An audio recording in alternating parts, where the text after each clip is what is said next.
Hello दोस्तों, good morning. कैसे हो आप सभी? Hope you are all very good and this is Yesh Anuj and today I'm going to have a discussion with you all on one of the very recent circular of IBBI which has been issued on 11th of February 2025, and this is one of the most important circular of 2025 which has been issued by the IBBI. So let's have a look at the subject line of the circular.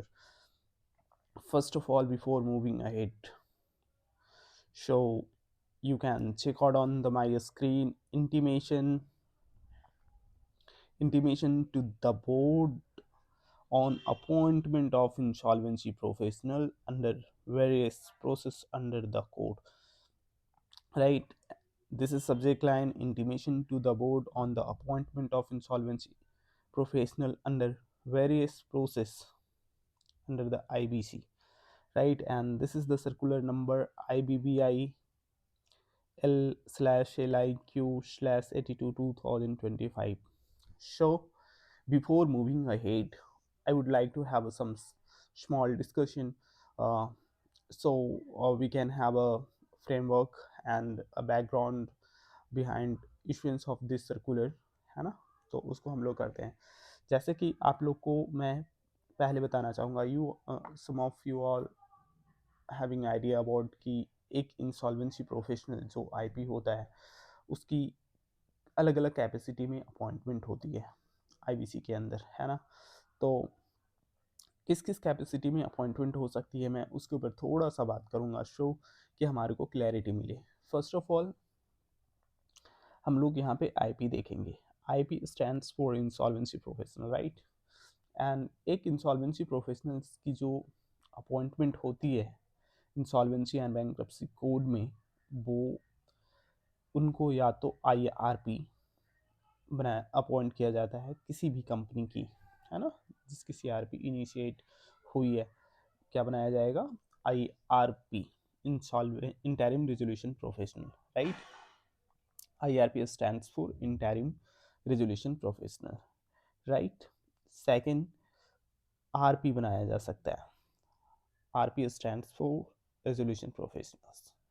Normally IRP की जो appointment होती है insolvency and bankruptcy code में, वो initial तौर पे की जाती है और इनकी जो टेन्योर होता है वो 30 डेज की होती है, ठीक है? After 30 days in the first meeting IRP को आरपी बना दिया जाता है या फिर आईआरपी के जगह पे किसी अदर पर्सन को आरपी अपॉइंट किया जाता है, ठीक है? तो ये तो होती है, आईआरपी को आईआरपी बना दिया गया या फिर किसी अदर इंसॉल्वेंसी प्रोफेशनल को एज अ आरपी अपॉइंट किया जाता है, ठीक है? तो ये हो गया, आईआरपी हो गया एंड देन आरपी हो गया। एंड थर्ड जो अपॉइंटमेंट हो सकती है, लिक्विडेटर, है ना? लिक्विडेटर की अपॉइंटमेंट होती है। ये लिक्विडेटर कहाँ पे? एक तो लिक्विडेशन प्रोसेस जो होती है, लिक्विडेशन प्रोसेस, है ना? और एक होता है वॉलंटरी, लाइक क्यू भी कर रहा हूँ, ठीक है? लिक्विडेशन प्रोसेस मैंने शॉर्ट में लिखा है, लिक्विडेशन प्रोसेस, एंड दूसरा होता है voluntary liquidation process. And I am not going to have a discussion कि what is the liquidation process and what is the voluntary liquidation process, because आपको इसकी आइडिया तो बिल्कुल है, राइट? तो लिक्विडेटर की कैपेसिटी में इंसॉल्वेंसी प्रोफेशनल की अपॉइंटमेंट होती है। फोर्थ वन जो अपॉइंटमेंट होता है एज अ आरपी, है ना? एज अ आरपी वो पर्सनल गारंटर की किया जाता है। पर्सनल गारंटर जो होते हैं उनकी जब इंसॉल्वेंसी स्टार्ट किया जाता है तो वहाँ आरपी का कॉन्सेप्ट होता नहीं है, डायरेक्टली आरपी को अपॉइंट किया जाता है in PG assignment. Personal guarantor की जो असाइनमेंट्स होते हैं वहाँ पे एज अ आरपी अपॉइंट किया जाता है। फोर्थ, बैंक्रप्सी ट्रस्टी, पीटी मैं यहाँ इन शॉर्ट में लिख रहा हूँ, बैंक्रप्सी ट्रस्टी के तौर पे भी अपॉइंट किया जा सकता है, ठीक है? और एडमिनिस्ट्रेटर अंडर द लिक्विडेट, इनको एज एडमिनिस्ट्रेटर भी अपॉइंट किया जा सकता है। 6 जो है एज एडमिनिस एडमिनिस्ट्रेटर अपॉइंट किया जाएगा। तो ये कुछ एक कह सकते हैं कि ये अलग अलग कैपेसिटी में इंसॉल्वेंसी प्रोफेशनल की अपॉइंटमेंट किया जाता है इंसॉल्वेंसी एंड बैंक्रप्सी कोड में। और इन तमाम जो अपॉइंटमेंट है वो सिर्फ और सिर्फ इंसॉल्वेंसी प्रोफेशनल का ही किया जाएगा। सो प्री रिक्विजिट इज कि you must be an insolvency professional, then you can be appointed as in all this capacity, right. अब होता क्या है कि जब अभी जो हमारा एग्जिस्टिंग प्रोविज़न था कि जब भी हमारी अपॉइंटमेंट होता है, जब भी इंसॉल्वेंसी प्रोफेशनल की अपॉइंटमेंट किया जाता था एज आईआरपी या फिर एज आरपी या फिर एज अ लिक्विडेटर या फिर हाँ, इन सारे कैपेसिटी में आईआरपी, आरपी और लिक्विडेटर की कैपेसिटी में जब अपॉइंट किया जाता था इंसॉल्वेंसी प्रोफेशनल्स का, तो इंसॉल्वेंसी प्रोफेशनल क्या करते थे कि जो हमारा बोर्ड की वेबसाइट है जिसको हम लोग बोलते हैं आईबीबीआई की वेबसाइट, वहाँ पे जा कर के आईबीबीआई को इंटीमेट करते थे, इंटीमेशन दे देते थे, असाइनमेंट्स को ऐड ऑन करते थे। और असाइनमेंट्स को ऐड ऑन करने का मकसद ये होता था कि आईबीबीआई को एक इंटीमेशन चला जाए कि certain insolvency professional has been appointed in this capacity in particular capacity as या तो आईआरपी एज अ आरपी या फिर एज अ लिक्विडेटर अपॉइंट किया गया था। तो इंटीमेशन हम लोग बोर्ड को देते थे, असाइनमेंट्स को ऐड ऑन कर देते, राइट। जिससे कि क्या होता था कि ऑफिशियली एक तो आईबीबीआई की वेबसाइट पे पर्टिकुलर सीडी के कौन आईआरपी है, आरपी है, ये सारे डिटेल्स देखने को मिलता था। सेकेंडली पब्लिक एट लार्ज को एक इंटीमेशन चली जाती थी कि यदि कोई देखता है कि इस कंपनी की कॉर्पोरेट प्रोसेस चल रही है और उसका कौन आईआरपी है, आरपी है, तो वो डिटेल्स वहाँ पे आईबीबीआई की साइट से मिल जाती थी। बट पर्सनल गारंटर की इस टाइप की कोई इंटीमेशन आईबीबीआई की पोर्टल पे, आईबीबीआई की बोर्ड पे नहीं डाला जाता था, ठीक है। बैंक्रप्सी ट्रस्टी का भी इसी तरीके से था और एडमिनिस्ट्रेटर की जो अपॉइंटमेंट होते हैं उसका भी कोई भी इंटीमेशन नहीं हम लोग दे देते हैं। So this are the three कह सकते हैं कि आरपी आरपी और लिक्विडेटर का तो हम लोग देते आते थे, but RP in personal guarantor, bankruptcy trustee for bankrupt, ये नहीं होता था। एडमिनिस्ट्रेटर का कोई इंटीमेशन आईबीबीआई के पोर्टल पे हमारे को अपलोड नहीं करना होता था, ठीक है। जिसके वजह से कह सकते हैं कि हमें देखना होता था कि ये पर्टिकुलर पर्सनल गारंटर है और इसका कौन आरपी है।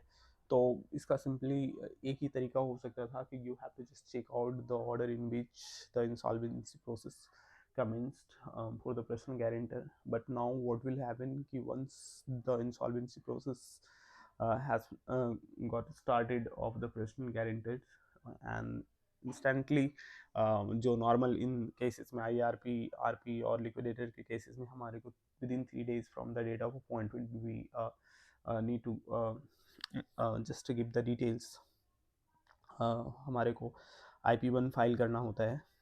तो उसी तरीके से हमारे को इसमें भी जो पर्सनल गारंटर और बैंक्रप्सी ट्रस्टी और एज एडमिनिस्ट्रेटर अपॉइंटमेंट होगा तो we need to just communicate और need to file IP1, right. हमारे को IP1 फाइल करना चाहिए। अभी देखेंगे सर्कुलर्स में क्या कहा गया है, बट मैं नॉर्मल एक तरीके से बता रहा हूँ कि अब असाइनमेंट्स को वहाँ पे ऐड करना पड़ेगा और most probably we will have to file IP1। सो ये तो हमारा जनरल डिस्कशन था। इससे हमारी ये क्लैरिटी मिल गई कि बेसिकली क्या होने वाला है इस सर्कुलर में जो IBBI ने लेकर के आया है। तो we will have look at on detail, but ये जनरल जो हमने बातें कही है इससे हमारे को इस सर्कुलर को समझने में आसानी होगी। So let's have a word Y word look of this circular show, है ना, कि हम लोग एग्जैक्टली देख पाएँ कि है क्या इसमें। तो first of all an insolvency professional, insolvency professional stands in short हम लोग IP कहते हैं and you all know this very well. An insolvency professional functions in various capacities under the Insolvency and Bankruptcy Code 2016. ठीक है, the code है ना, इसके आगे बताया, हम लोग इसको रेफर करेंगे. The I P are mandated to intimate the Insolvency and Bankruptcy Board IBBI of his or her appointment under the various process under the code. जैसे कि हमने यहाँ पे बात कर रहे थे कि जब इंसॉल्वेंसी प्रोफेशनल की अपॉइंटमेंट किया जाता है as a I R P, as a R P, as a liquidator, as as a R P for personal guarantors, और बी टी बैंक्रप्सी ट्रस्टी या फिर एडमिनिस्ट्रेटर. ठीक है, तो उन सभी केसेस मतलब केसेस में आरपी को क्या मैंडेट किया जाता है कि वो इंसॉल्वेंसी एंड बैंक्रप्सी बोर्ड को अपनी हिस और हर अपॉइंटमेंट की क्या करेगा, वो एक इंटीमेशन देगी, है ना. वेरियस वही है, insolvency profession in various capacities, insolvency and bankruptcy board, the IPR mandated to intimate the in board. Board means हमारा जो आईबीपीआई है, अपॉइंटमेंट की डिटेल. बट अभी तक तो हम लोग इन्हीं का दे रहे थे, ये तीन जो है आईआरपी, जैसे कि हमने वो डिस्कस किया, आईआरपी, आरपी और लिक्विडेटर, इसकी डिस्क्लोजर हम लोग इंटीमेशन देते आ रहे हैं. अभी इन सब का कोई ऐसा ऑप्शन नहीं हुआ पे होता था. Presently IP add their assignment on the IBBI portal, right. जो आईबीबीआई की पोर्टल है वहाँ पे what we have to do is that add the assignments on IBBI portal for appointments as IRP or RP under the Insolvency and Bankruptcy Code. Under the Corporate Insolvency Resolution process, as well as for liquidator in liquidation and voluntary liquidation, right, process. Upon assignment approval, subsequent reporting requirements such as the public announcement, EOIs, e-auction notice, and various forms are made available for the submission to the board. Further, presently there is no requirement for adding the assignments relating to the resolution professional under the insolvency of the personal guarantor, bankruptcy trustee under the bankruptcy process of the personal guarantor, and administrator under the insolvency and liquidation proceedings of the financial service provider. ठीक है, तो same जो बातें हमने अभी यहाँ पे ऊपर में किया था कि इन द एग्जिस्टिंग फ्रेमवर्क हम लोग जो आई को इंटीमेशन देते आए हैं, यदि सी आर पी प्रोसेस चल रही है कंपनी का, तो वहाँ पे जो as a I R P appointment होती है इंसॉल्वेंसी प्रोफेशन का, या फिर as a R P appointment होती है, उसकी इंटीमेशन हम लोग क्या करते हैं, असाइनमेंट्स को ऐड ऑन करके आई के पोर्टल पे एक तरीके का इंटीमेशन देते हैं आई को, राइट. एंड वंस द अवर जो असाइनमेंट्स अप्रूव हो जाती है, जो असाइनमेंट्स को हमने आई की पोर्टल पे ऐड ऑन किया है, एंड लेटर ऑन हमारे लिए वो असाइनमेंट्स वहाँ पे रिफ्लेक्ट करेगा.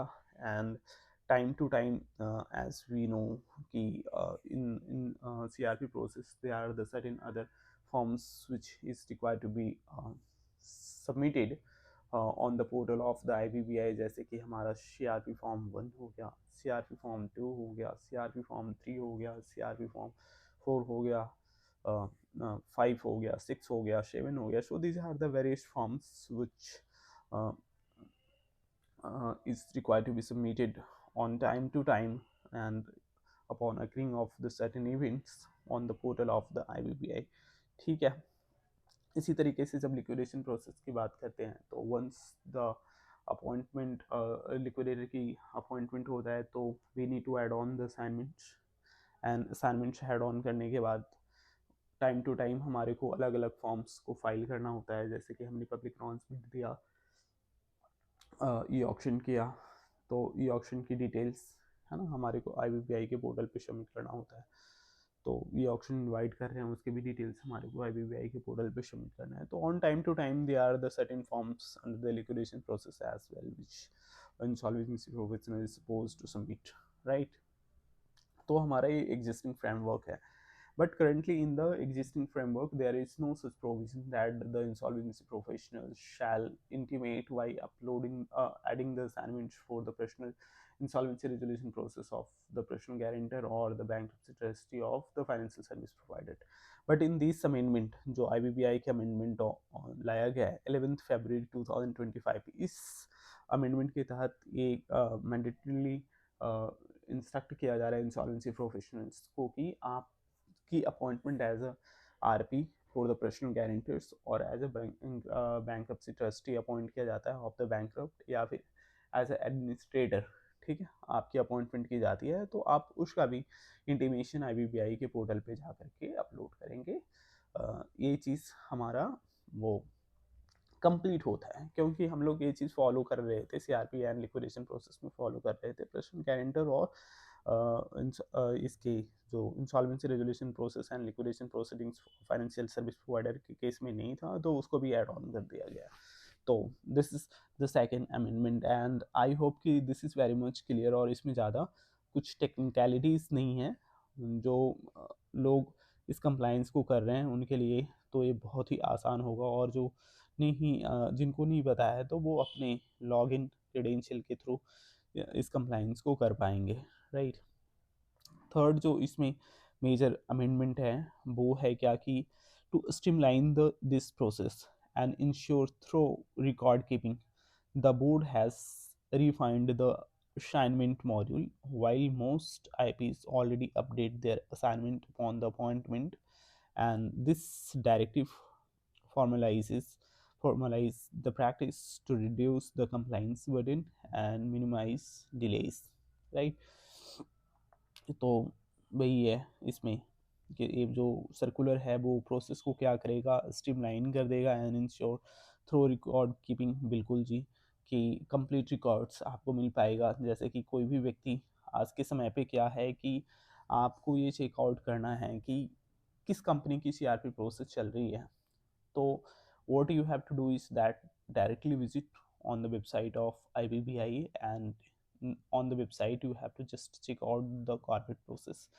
You have to simply click on the corporate process and you have to put in the box name of the corporate data, जिस भी कंपनी की आपको डिटेल्स चेक करना है कि क्या इसकी CRP प्रोसेस चल रही है या नहीं है। जैसे ही आप वहाँ पे नेम submit करोगे, you will be getting a lot of informations: name of the company, address of the company, SIN number of the company, and date of commencement of CIRP, and name of the IRP, है ना, claim details you will be getting there, and form G की details आए हैं तो वो भी details आपको मिल जाएंगे, कितने फॉर्म जी पब्लिश किए हैं वो भी मिल जाएंगे। So you can have a very comprehensive look of the corporate data on the website of IBBI itself, and in some cases you will be also getting all the orders uh, on the portal, because there is also circular of the IBBI in which it has been directed to the insolvency professional that all the judicial orders pertaining to the corporate data will be uploaded on the website of the IBBI, and some insolvency professionals are following this practice. Due to that reason, and there is a complete order of the corporate data on the website of the IBBI। तो वही है कि ये जो circular से क्या हो जाएगा, प्रोसेस स्ट्रीमलाइन हो जाएगा एंड थ्रू रिकॉर्ड कीपिंग होगा, है ना। नाउ जो हमारा फोर्थ अमेंडमेंट है, the IPR hence fourth mandated to add the assignment on the IBBI electronic portal upon their appointment in the following process and the capacities: IRP in CIRP process, RP in CIRP process, liquidator in liquidation process, liquidator under voluntary liquidation process, resolution professional for the personal guarantor, and bankruptcy trustee for the personal guarantors, and administrator uh, under the insolvency and liquidation proceeding of the financial service provider, ठीक है। IP shall access the portal with the help of the unique username and the password provided to him by the IBBI। सभी insolvency professional की अपनी क्या है, एक unique login credential है for accessing the portal of the IBBI जो उनकी अपनी डैशबोर्ड का एक्सेस करने के लिए वो यूनिक आईडी एंड पासवर्ड के थ्रू वहाँ पे लॉगिन कर सकते हैं. And once the assignment is added and approved by the IBBI. There are two requirements. First of all, you have to add the assignments, and that assignment will be checked out by the IBBI officials. And if everything is okay, then that assignment will be approved by the IBBI, and IB shall proceed with the subsequent compliances, including reporting requirements such as the public announcement, EOIs, auction notice, as applicable under the different process outlined in the code. है ना? So once the appointment is get approved by the IBBI, then the insolvency professional will be able to upload and ensure the compliances जो अलग अलग forms को file करने हैं liquidation process या फिर सीआरपी प्रोसेस में वो किया जा सकता है. राइट. तो प्री रिक्विजिट है कि आप असाइनमेंट्स को ऐड ऑन करें और आपके असाइनमेंट्स वहाँ पे अप्रूव हो जाए. नेक्स्ट 6 नंबर पे जो हमारा अमेंडमेंट है, the timeline for filing the assignment shall be as follows. यहाँ पे टाइमलाइन दिए गए हैं, तो इस टाइमलाइन को बहुत ही अच्छे तरीके से हमारे को देखने की ज़रूरत है. क्या है, एक तो है फॉर न्यू असाइनमेंट्स. जो न्यू असाइनमेंट्स हैं उसके लिए क्या टाइमलाइन होने वाली है, ऑनगोइंग केसेस के लिए क्या टाइमलाइन होने वाले हैं, क्लोज्ड केसेस के लिए क्या टाइमलाइन होने वाले हैं. तो गाइज आप एक चीज़ तो यहाँ पे ध्यान रखो कि जो टाइमलाइंस हैं वो 3 कैटेगरीज में डिवाइड किया गया है. For the new assignments, for ongoing assignments, and for closed assignments. If we talk about for new assignments, तो यहाँ पे क्या टाइमलाइन होने वाला है. For all the cases commencing from the date of issuance of this circular, that is 11th of February 2025, IP shall add the assignments to designated system within 3 days of his or her appointment. देखो normally ऐसे भी हम लोग जो other cases हैं उसके assignment तो add on करते ही हैं, है ना. अब यहाँ पे है कि जितने भी नए असाइनमेंट्स आपको मिलते हैं, है ना, उसको विद इन 3 डेज़ के अंदर आपको वहाँ पे क्या करना है, ऐड करना है. करंटली आई थिंक जो हमारा एग्जिस्टिंग फ्रेमवर्क था वहाँ पे हम लोग ऐड करते थे और भी विद इन 3 डेज़ में ही करते थे, बिकॉज उसके बाद हमारे को अदर कंप्लाइंसेस भी करने होते थे. तो असाइनमेंट्स ऐड ऑन नहीं होता था, इंस्टेंटली करते थे, विद इन 3 डेज़ भी नहीं होता था. हम लोग तुरंत ही जैसे ही हमारे अपॉइंटमेंट होती थी असाइनमेंट्स के लिए एड ऑन के लिए रिक्वेस्ट हम लोग वहाँ पे डाल देते हैं IBBI के पोर्टल पे. Now specific timeline has been prescribe कि within 3 days from the date of appointment जो है इंसॉल्वेंसी प्रोफेशनल को क्या करना पड़ेगा, वहाँ पे ऐड ऑन करना पड़ेगा. राइट.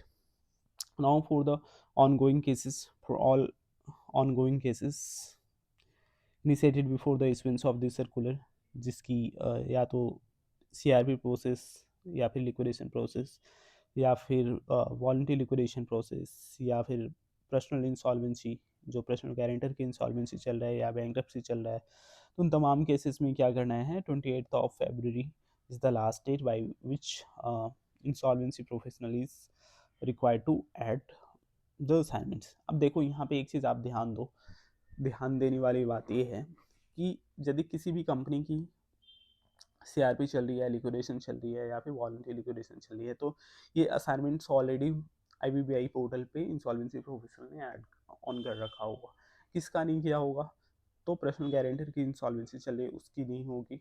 बैंकरप्सी प्रोसेस चल रहा है, यदि पर्सनल गारंटर का उसका डिटेल नहीं होगा. और insolvency and bankruptcy proceedings of financial service provider का नहीं होगा. अदरवाइज तो सभी असाइनमेंट्स को ऑलरेडी ऐड ऑन होंगे, बिकॉज वो ऐड नहीं होगा तो अदर कंप्लाइंस कैसे हो रहा होगा, है ना. तो ये सिर्फ और सिर्फ जो अभी कह सकते हो कि ये एग्जिस्टिंग असाइनमेंट्स जो पर्सनल इंसॉल्वेंसी है ना, पर्सनल इंसॉल्वेंसी का नहीं करते थे हम लोग, बिकॉज इसकी ऑप्शन IBBI पोर्टल पे अवेलेबल नहीं था, तो इसके लिए चीज़ें ज़्यादा रेलिवेंट हो गया. उसके बाद क्लोज्ड केसेस की हम लोग बात करें तो क्लोज्ड केसेस क्या होगा, for all closed cases where the assignment has not already been added the IP shall add the assignments by 31st March 2025. However, for the closed cases relating to the personal guaranteed assignment shall be added by 30th of April. अब देखो, अब इसमें दो category है. एक तो close cases pertaining to the personal guarantor. इसकी जो है डेट 30 अप्रैल रखा गया है, 30 अप्रैल 25. और पर्सनल गारंटर के असाइनमेंट्स जैसे कि CRP है, लिक्विडेशन है, बहुत ही कम होगा यार, बिकॉज सभी केसेस में तो ऑलरेडी कर दी गई होगी. बिकॉज नहीं होगा वो असाइनमेंट ऐड ऑन नहीं होगा तो आगे की कंप्लाइंस कैसे पूरा होगा, है ना. तो इसके लिए जो टाइम रखा गया है वो 31 मार्च रखा गया है, 31 मार्च 25. Now this circulars has been issued by, चलो इट्स नॉट रेलिवेंट. तो ओवरऑल हम लोग एक बार इस सर्कुलर्स को रिकॉल करेंगे, because circular compliance point of view से बहुत ही ज़्यादा इम्पॉर्टेंट है. और इस सर्कुलर्स का 90% काम हम लोग ऑलरेडी करते आ रहे हैं, जिसमें कोई वो दो मत नहीं है. बस इतना ये था कि हम लोग ये जो सर्कुलर्स की मतलब असाइनमेंट्स को एड ऑन करने की ऑप्शन है वो यहाँ पे 3 days डिफाइन किया गया है. हम लोग वहाँ पे इंस्टेंटली कर देते थे. जैसे ही हम लोगों की अपॉइंटमेंट होता था, असाइनमेंट्स एड ऑन की रिक्वेस्ट हम लोग IBBI की पोर्टल पे डाल देते थे. Now this has been very much streamlined कि within 3 days from the date of appointment insolvency professional is required to add on the assignments on the portal of the IBBI, right. ये अच्छी development है. Second जो यहाँ पे development है इस circulars के अंदर, कि जो पर्सनल गारंटी की या तो इंसॉल्वेंसी चल रही है या इंसॉल्वेंसी प्रोसेस चल रहा है या फिर बैंक्रप्सी प्रोसेस उसका चल रहा है, इन केसेस में भी हमारे को असाइनमेंट्स को ऐड ऑन करना होगा. थर्ड, फाइनेंशियल सर्विस प्रोवाइडर का इंसॉल्वेंसी या तो लिक्विडेशन चल रही है तो वो भी असाइनमेंट्स हमारे को वहाँ पे ऐड ऑन करना पड़ेगा और विदिन 3 days करना पड़ेगा. नाउ द ड्यू डेट की जो बात कही गई है इसमें न्यू असाइनमेंट्स को लेकर के विदिन 3 days में आपको करने हैं. ऑनगोइंग केसेस के लिए हमारे को क्या करना है, 28 तक हमारे को करने हैं सारे के सारे ऑन गोइंग केसेस का, वो हमारे 28 अब यहाँ पे यदि 28 वाली बात को हम लोग देखें तो इसमें दो कैटेगरी में हम लोग चीज़ों को बांटो. एक तो वो इंसॉल्वेंसी प्रोफेशनल होंगे जो जिनकी CRP प्रोसेस चल रही है या फिर लिक्विडेशन या वॉलंटरी लिक्विडेशन चल रही है. तो मुझे जहाँ तक लगता है कि CRP की और लिक्विडेशन प्रोसेस की 99% लोगों ने ऐड ऑन कर रखा होगा. 1% ऐसे होंगे जिन्होंने नहीं किया होगा, वो भी बहुत रेयरली होगा. लेकिन वॉलंटरी लिक्विडेशन के केसेस में मैं मान के चलता हूँ कि कुछ एक लोगों ने असाइनमेंट्स ऐड ऑन नहीं किया होगा, तो वॉलंटरी लिक्विडेशन की असाइनमेंट्स को यहाँ पे ऐड ऑन करना पड़ेगा. This is my personal opinion कि ऐसा हो सकता है. अब रही बात की क्लोज केसेस में सपोज करो कि वो सारे केसेस जो कि ये जो असाइनमेंट्स ऐड ऑन करने की प्रक्रिया से पहले क्लोज हो रखा था, तो उन सारे केसेस का डिटेल्स मोस्ट प्रोबेबली IBBI की पोर्टल पे असाइनमेंट्स ऐड ऑन नहीं किया होगा, because earlier assignments add on की कोई प्रोविजन नहीं हुआ करता था. आई थिंक ये वे बैक 2020 के बाद ही असाइनमेंट्स ऐड ऑन करने का वो रिक्वायरमेंट आया है. We will have to check कि क्या एग्जैक्ट डेट था. उससे पहले जो असाइनमेंट्स क्लोज हो चुका होगा उसका डिटेल्स IBBI के पोर्टल पे नहीं होगा. बट ये भी मतलब बहुत रेयरली होगा. We will have to just check out कि क्या एग्जैक्ट किस डेट से असाइनमेंट्स ऐड ऑन का प्रोसेस स्टार्ट हुआ था. तो क्लोज केसेस में वही है जो कि काफ़ी पुरानी असाइनमेंट्स हैं और वो पोर्टल पे ऐड ऑन नहीं किया गया है तो उसको ऐड करना है. अब इसमें भी दो कैटेगरी है. पर्सनल गारंटर की यदि केसेस हैं और वो क्लोज हो चुका है तो उसकी जो डेट है ऐड करने का वो 30 अप्रैल 2025 तक है. और अदर दैन पर्सनल गारंटर की असाइनमेंट्स जो है जैसे कि CRP प्रोसेस की है, लिक्विडेशन प्रोसेस की है, वॉलंटरी लिक्विडेशन प्रोसेस की है, तो इसकी जो ड्यू डेट होने वाली है असाइनमेंट्स ऐड ऑन करने का वो 31 मार्च 2025 हो चुकी है. तो गाइस नथिंग, कुछ वैसे तो खास नहीं है सर्कुलर में, बट यस इम्पॉर्टेंट है जो भी है कंप्लाइंस पॉइंट ऑफ व्यू से, बिकॉज ये यदि आपकी कंप्लाइंस पूरे नहीं होंगे तो फिर कह सकते हो कि आपके ऊपर बर्डन रहेगा. And in case if you need any help in doing the compliances of these circulars, please text, put comment on the chat box. और शो थैंक यू गाइस, इतना ही है, इसमें ज़्यादा कुछ तो है नहीं। Thank you very much for watching this.